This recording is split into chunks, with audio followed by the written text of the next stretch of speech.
ಗೊತ್ತಾ ನಾಗರಾಜ? ಎಂತದಿಲ್ಲ ಮತ್ತೆ ವಿಶೇಷ? ನಾಗರಾಜ, ನಮ್ಮ ಮನೆ ಹತ್ತಿರ ಒಂದು ತೆಂಗಿನ ಮರ ಉಂಟು. ಅದಕ್ಕೆ ಆ ತೆಂಗಿನ ಮರವನ್ನು ಫುಲ್ ಹತ್ತಿದಾಗ ಉಂಟಲ್ಲ, ನನಗೆ ಇಂಜಿನಿಯರಿಂಗ್ ಸ್ಟೂಡೆಂಟ್ ಇವನ್ ಯಾರು ಅಂತ ಗೊತ್ತೇ ಆಗ್ಲಿಲ್ವಲ್ವಾ? ಪುಕ್ಸಟ್ಟೆ ಅಂತ. ಇಲ್ಲೇ ಉಣ್ತಾನೆ, ಇಲ್ಲೇ ತಿಂತಾನೆ, ಇಲ್ಲೇ ಮನಿಕೊಂತಾನೆ. ಹೆಸರ್ನ ಬೋ ಚಂದಾಗಿಟ್ಟವ್ರೆ. ದೋಸೆ ಮಾಡು ಬಂಗಾರ. ದೋಸೆ ಮಾಡಕ್ ಹಿಟ್ಟಿಲ್ವಲ್ಲ ಬಂಗಾರ. ಉಪ್ಪಿಟ್ಟು ಮಾಡು. ಉಪ್ಪಿಟ್ಟು ತಿಂದ್ರೆ ಬೆಳತನ ನೀರ್ ಕುರಿಬೇಕು ಅನ್ಸುತ್ತೆ ಬಂಗಾರ. ರೈಸ್ ಬಾತ್ ಮಾಡು. ರೈಸ್ ಬಾತ್ ಮಾಡಕ್ಕೆ ತರಕಾರಿ ಬೇಕಲ್ಲ ಬಂಗಾರ. ಸರಿ, ನಿಂಗೆ ಏನ್ ಇಷ್ಟನೋ ಅದೇ ಮಾಡು. ನೋಡು ಚೆನ್ನಾಗಿ ನೋಡು.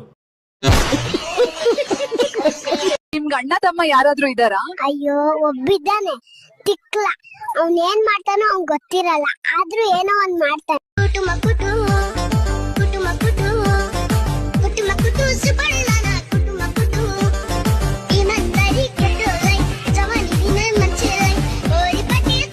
ಒಂದ್ ಟೈಮ್ ಅಲ್ಲಿ ಬಿರಿಯಾನಿ ತಿನ್ನಕ್ಕೂ ಕಾಸಿರ್ಲಿಲ್ಲ ಗೈಸ್, ಆದ್ರೆ ಈಗ ಟೀ ಕುಡಿಯಕ್ಕೂ ಇಲ್ಲ. ಲೋ, ರಾತ್ರಿ ಮನೆಗೆ ಹೋದ್ಮೇಲೆ ಫೋನ್ ಯಾಕೆ ಮಾಡಿಲ್ಲ? ಫೋನ್ ಸ್ವಿಚ್ ಆಫ್ ಆಗಿತ್ತು. ಅಟ್ಲೀಸ್ಟ್ ಮೆಸೇಜ್ ಮಾಡ್ಬೇಕಿತ್ತ? ಎಂತ ಮಾತು ಪಂಕಜ, ಎಲ್ಲಿ ಇದ್ದೆ ಪಂಕಜ. ಅಕ್ಕ, ನಿನ್ ವಾಯ್ಸ್ ತುಂಬಾ ಚೆನ್ನಾಗಿದೆ ಕಣೆ.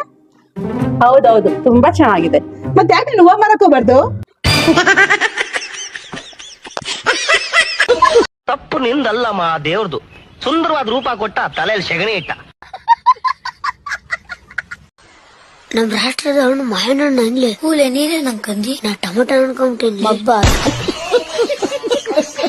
ನೀನು ಆಂಟಿ ಗಿಂಟಿ ಅನ್ಬೇಡ ಕಣಪ್ಪ. ನಂಗೆ ಆಂಟಿ ಅಂದ್ರೆ ಪಿತ್ತ ಹತ್ತಿಗೆ ಬಿಡುತ್ತೆ.